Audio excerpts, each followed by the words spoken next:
Now Joseph had been taken down to Egypt, and Potiphar, an Egyptian officer of Pharaoh, the captain of the bodyguard, bought him from the Ishmaelites who had taken him down there.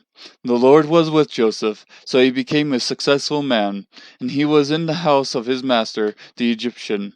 Now his master saw that the Lord was with him, and how the Lord caused that he did to prosper in his hand.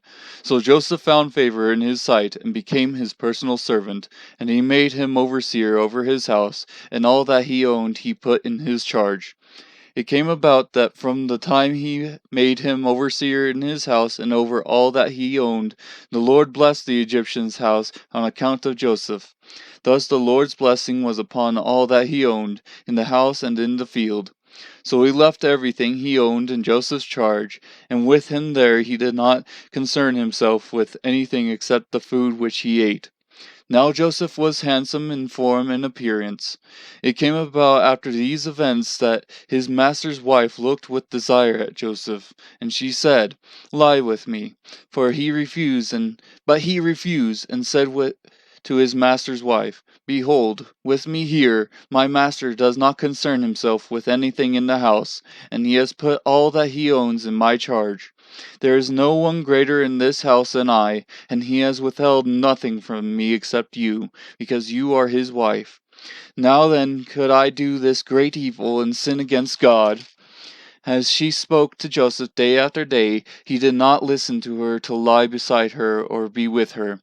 Now it happened one day that he went into the house to do his work, and none of the men of the household was there inside. She caught him by his garment, saying, "Lie with me." And he left his garment in her hand and fled, and he went outside. When she saw that he had left his garment in her hand and had fled outside, she called to the men of her household and said to them, "See, he has brought in a Hebrew to us to make sport of us. He came in to me to lie with me, and I screamed. When he heard that I raised my voice and screamed, he left his garment beside me and fled and went outside." So she left his garment beside her until his master came home.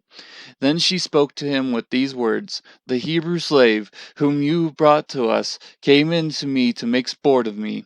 And as I raised my voice and screamed, he left his garment beside me and fled outside." Now when his master heard the words of his wife, which she spoke to him, saying, "This is what your slave did to me," his anger burned. So Joseph's master took him and put him into the jail, the place where the king's prisoners were confined, and he was there in the jail. But the Lord was with Joseph, and extended kindness to him, and gave him favor in the sight of the chief jailer. The chief jailer committed to Joseph's charge all the prisoners who were in the jail, so that whatever was done there, he was responsible for it.